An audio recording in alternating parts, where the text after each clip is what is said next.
امام عالی مقام کے چھوٹے فرزند حضرت علی اصغر جو ابھی بہت کم عمر ہیں اور شیر خوار ہیں، پیاس کی شدت سے بے چین ہیں، تشنگی کی شدت سے تڑپ رہے ہیں۔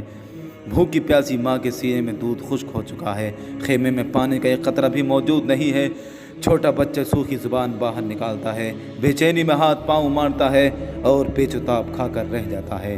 ماں سے بچے کی یہ حالت دیکھی نہ گئی، گود میں لیے امام عالی مقام کی خدمت میں حاضر ہوئیں اور عرض کیا، میرے سرتاج، اب علی اصغر کی پیاس دیکھی نہیں جاتی، اس ننھی جان کی بے چینی قوت برداشت سے باہر ہو رہی ہے، اس کے رونے اور تڑپنے سے کلیجہ پاش پاش ہوا جا رہا ہے۔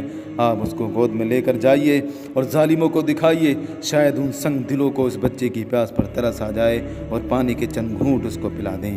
امام عالی مقام اس ننھے بچے کو سینے سے لگا کر سیاہ دل دشمنوں کے سامنے تشریف لے گئے اور فرمایا، اے میری نانا جان کا کلمہ پڑھنے والو، یہ میرا سب سے چھوٹا بچہ ہے جو پیاس سے دم توڑ رہا ہے، یہ اپنے ننھے ہاتھوں کو تمہاری طرف پھیلا کر تم سے پانی کے چند گھونٹ طلب کر رہا ہے۔ اگر تمہارے نزدیک مجرم ہو تو میں ہوں، اس بچے کا کوئی جرم نہیں ہے، اس کو تو پانی پلا دو، دیکھو پیاس کی شدت سے اس کی حالت کیسی ہو رہی ہے۔ اگر تم لوگوں کے دلوں میں کچھ بھی رحم ہو تو اس ننھے بچے کے لیے تھوڑا سا پانی دے دو۔ امام عالی مقام کی اس تقریر کا ظالمان سنگ دل پر کوئی اثر نہ ہوا، بے زبان بچے پر ان کو ذرا بھی رحم نہ آیا۔ پانی کی بجائے ایک بدبخت ازلی حرملہ بن کاہل نے تیر کا ایسا نشانہ باندھ کر مارا کہ علی اصغر کے حلق کو چیرتا ہوا امام کے بازو میں پیوست ہو گیا۔ حضرت امام نے تیر کھینچا تو علی اصغر کے گلے سے خون کا پھوارہ ابلنے لگا اور بچے نے باپ کے ہاتھوں میں تڑپ کر جان دے دی۔ زخمی جگر خبیثوں نے توڑا حسین کا، بچہ بھی شیر خوار نہ چھوڑا حسین کا۔ امام عالی مقام نے حضرت بری نگاہ آسمان کی طرف اٹھائی اور بارگاہ خدا بندی عرض کیا، الہ العالمین، حسین کی یہ ننھی قربانی بھی قبول فرما۔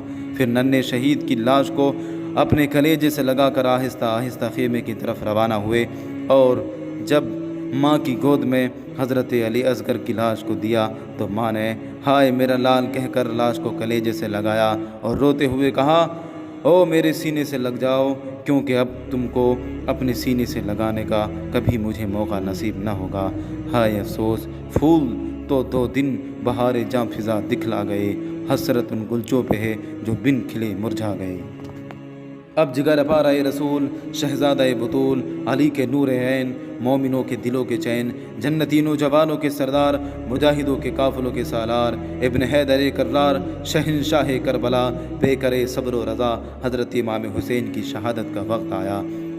آپ دشمنوں کے سامنے گئے اور ان کے سامنے جا کر ایک فصیح و بلیغ تقریر فرمائی۔ آپ نے حمد و صلوات کے بعد فرمایا کہ اے لوگو، تم جس رسول کا کلمہ پڑھتے ہو اسی رسول کا ارشاد ہے، جس نے حسن اور حسین سے دشمنی کی اس نے مجھ سے دشمنی کی، اور جس نے مجھ سے دشمنی کی اس نے اللہ تعالیٰ سے دشمنی کی۔ تو اے یزیدیو، اللہ تعالیٰ سے ڈرو اور میری دشمنی سے باز آ جاؤ۔ اگر واقعی خدا اور رسول پر ایمان رکھتے ہو تو سوچو کہ خدائے شہید و بشیر کو کیا جواب دو گے اور رسول اکرم صلی اللہ علیہ وسلم کو کیا منہ دکھاؤ گے۔ بے وفاؤ، تم نے مجھے خطوط بھیج کر بلایا اور جب میں یہاں آیا تو تم نے میرے ساتھ ایسا برا سلوک کیا کہ مظالم کی انتہا کر دی۔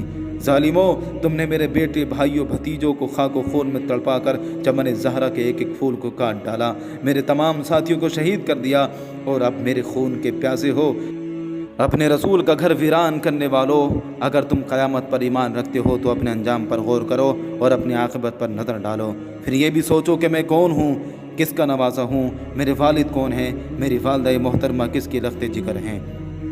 میں انہی فاطمۃ الزہرا کا فرزند ہوں جن کے پل صراط پر گزرتے وقت عرش سے ندا کی جائے گی، اے اہل محشر، اپنے سروں کو جھکا لو اور اپنی آنکھیں بند کر لو، حضرت خاتون جنت 70,000 حوروں کے ساتھ گزرنے والی ہیں۔ بغیر دو، اب بھی وقت ہے، شرم سے کام لو، میرے خون سے اپنے ہاتھوں کو رنگین نہ کرو۔ حضرت امام حسین کی تقریر سن کر یزیدی لشکر کے بہت سے لوگ متاثر ہو گئے اور ان کی آنکھوں سے آنسو جاری ہو گئے، لیکن شمر وغیرہ بدبخت خبیثوں نے کوئی اثر نہ لیا، بلکہ جب انہوں نے لشکریوں پر حضرت امام حسین کی تقریر کا کچھ اثر دیکھا تو شور و غل مچانا شروع کر دیا اور کہا کہ آپ یا تو یزید کی بیعت کر لیں یا تو جنگ کے لیے تیار ہو جائیں، اس کے علاوہ ہم کچھ سننا نہیں چاہتے۔ امام نے فرمایا، اے بدباطنوں، مجھے خوب معلوم تھا تمہارے دلوں پر شقاوت و بدبختی کی مہر لگائی جا چکی ہے اور تمہاری غیرت ایمانی مردہ ہو چکی ہے۔ لیکن میں نے یہ تقریر صرف اس لیے کی تاکہ تمام حجت ہو جائے اور تاکہ تم یہ بہانہ نہ کر سکو کہ ہم نے حق اور امام برحق کو نہیں پہچانا تھا۔ الحمدللہ میں نے تمہارا یہ عذر ختم کر دیا۔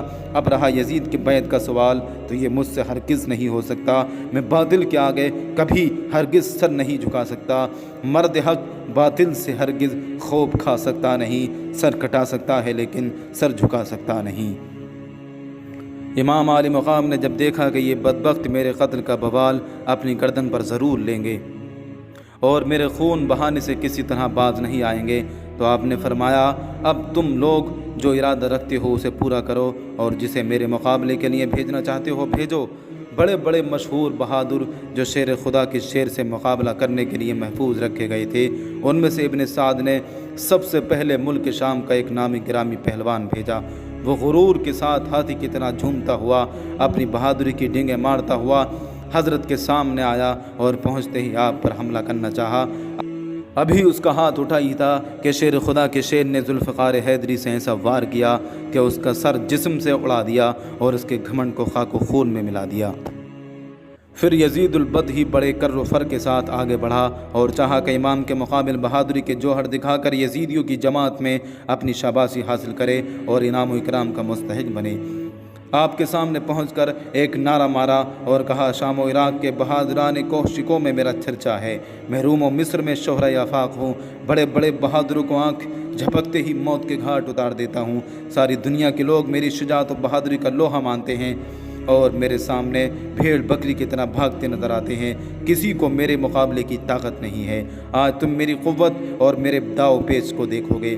امام عالی مقام نے فرمایا تو مجھے جانتا نہیں، میں اپنی رگوں میں ہاشمی خون رکھتا ہوں، فاتح خیبر شیر خدا علی مشکل کشا کا شیر نر ہوں۔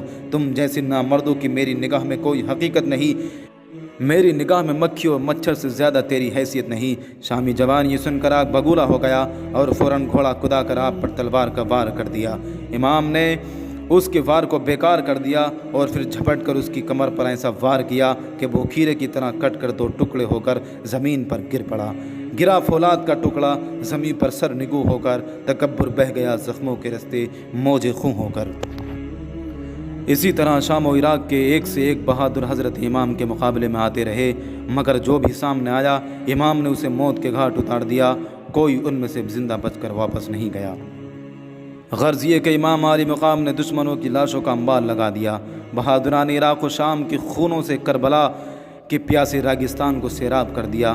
بڑے بڑے صف شکن بہادر کام آ گئے اور مشہور جنگ کے پہلوان موت کے گھاٹ اتار دیے گئے۔ آپ کی ہیبت و شجاعت سے دشمنوں کے دل تھرا گئے اور بڑے بڑے گھمنڈیوں کے چھکے چھوٹ گئے۔ دشمنوں کے لشکر میں شور بپا ہو گیا کہ جنگ کا یہی انداز رہا تو ہماری جماعت کا ایک بھی سپاہی بچ کر واپس نہ جا سکے گا۔ سب کی عورتیں بیوہ ہو جائیں گی اور سارے بچے یتیم ہو جائیں گے، لہذا موقع مت دو اور چاروں طرف سے گھیر کر یک بارگی حملہ کرو۔ لومڑی صفت یزیدیوں نے جب دست بدست کی جنگ میں بری طرح شکست کھا چکے تو انہوں نے یہی طریقہ اختیار کیا کہ ہزاروں نے چاروں طرف سے گھیر کر حملہ کرنا شروع کر دیا۔ اب سینکڑوں تلواریں بیک وقت چمکنے لگیں، 50 نیزے آپس میں ٹکرانے لگے اور دشمن بڑھ بڑھ کر امام پر وار کرنے لگے۔ وہ گلے آزار فاطمہ خاروں میں گھر گیا، تنہا علی کا لال ہزاروں میں گھر گیا۔ دراب کی تلوار جلال حیدری کی تصویر اور لا سیف الا ذوالفقار کی تفسیر بنی ہوئی تھی۔ آپ تیغ آبدار کے جوہر دکھاتے رہے، جس طرف حملہ کرتے پرے کے پرے کاٹ ڈالتے اور دشمنوں کے سروں کو اس طرح اڑاتے جیسے باد خزاں کے جھونکے سے درختوں کے پتے گر جاتے ہیں۔ ابن سعد کو جب اس طرح کی جنگ میں بھی کامیابی کی امید نظر نہ آئی تو اس نے حکم دیا کہ چاروں طرف سے تیر برسائے جائیں۔ تیر اندازوں نے آپ کو چاروں طرف سے گھیر لیا اور بیک وقت ہزاروں تیر کمانوں سے چھوٹنے لگے اور تیروں کی بارش شروع ہو گئی۔